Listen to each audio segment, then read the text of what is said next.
À chaque fois qu'on appuie sur le bouton de démarrage, il y a tout un processus, presque magique, qui se déclenche.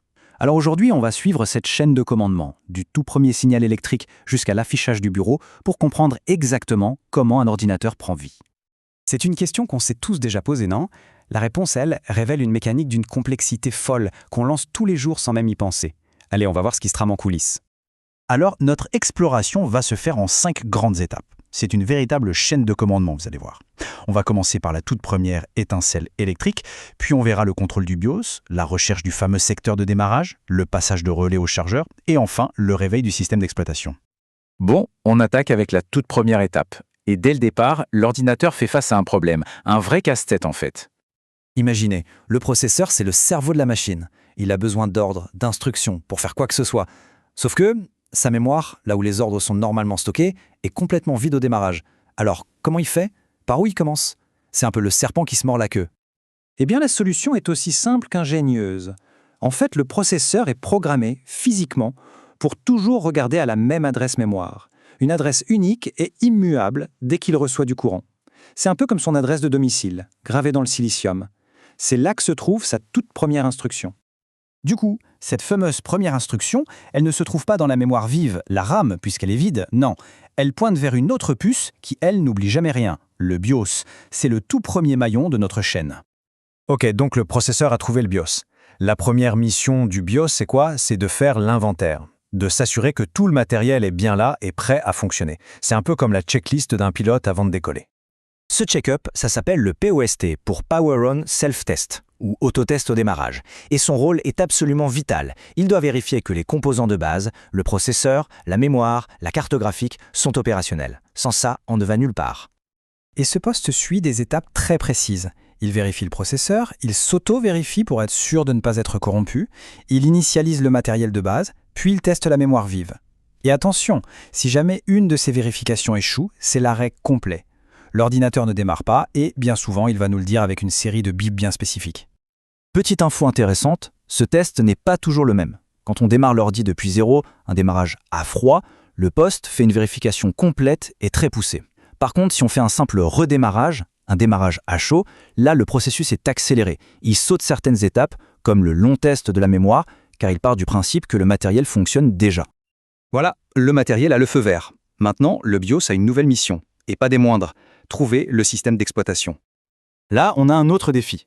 Un disque dur, ça peut contenir des gigaoctets, voire des téraoctets de données.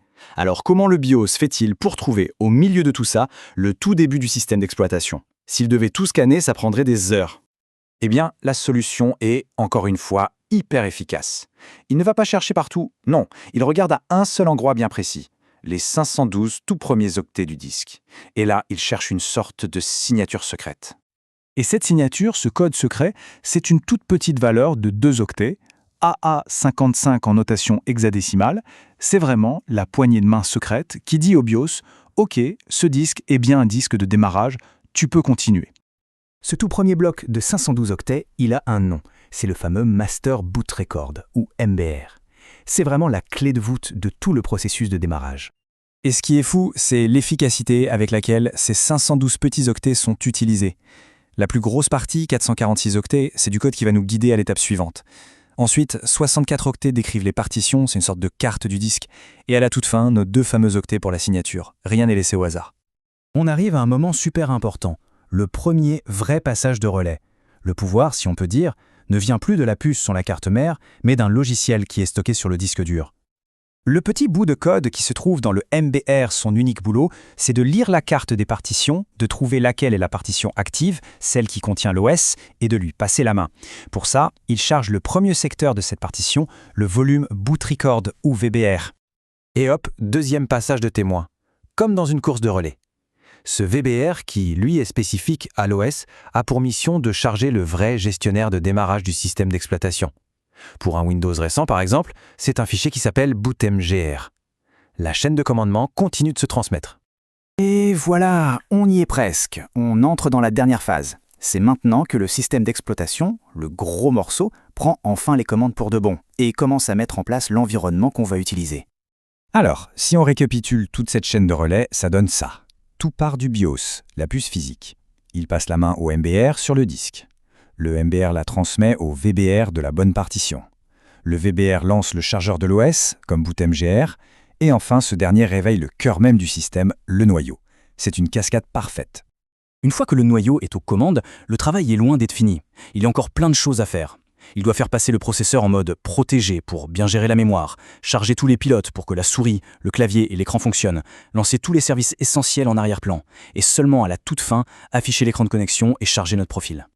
Le plus dingue dans tout ça, c'est la vitesse à laquelle ça se passe. En à peine 30 secondes, et souvent bien moins sur les machines modernes, toute cette séquence ultra complexe, avec ses vérifications et ses passages de relais, tout ça s'est déroulé sous nos yeux, ou plutôt derrière l'écran. C'est assez fou quand on y pense. On vient de voir le déroulement parfait de cette chaîne de commandement. Et ça nous amène à une dernière réflexion. On a bien vu que chaque maillon est crucial et dépend totalement de celui qui le précède. Alors la prochaine fois qu'un ordinateur démarre sans le moindre souci, on pourra se rappeler non seulement de la perfection de ce mécanisme, mais aussi de son incroyable fragilité.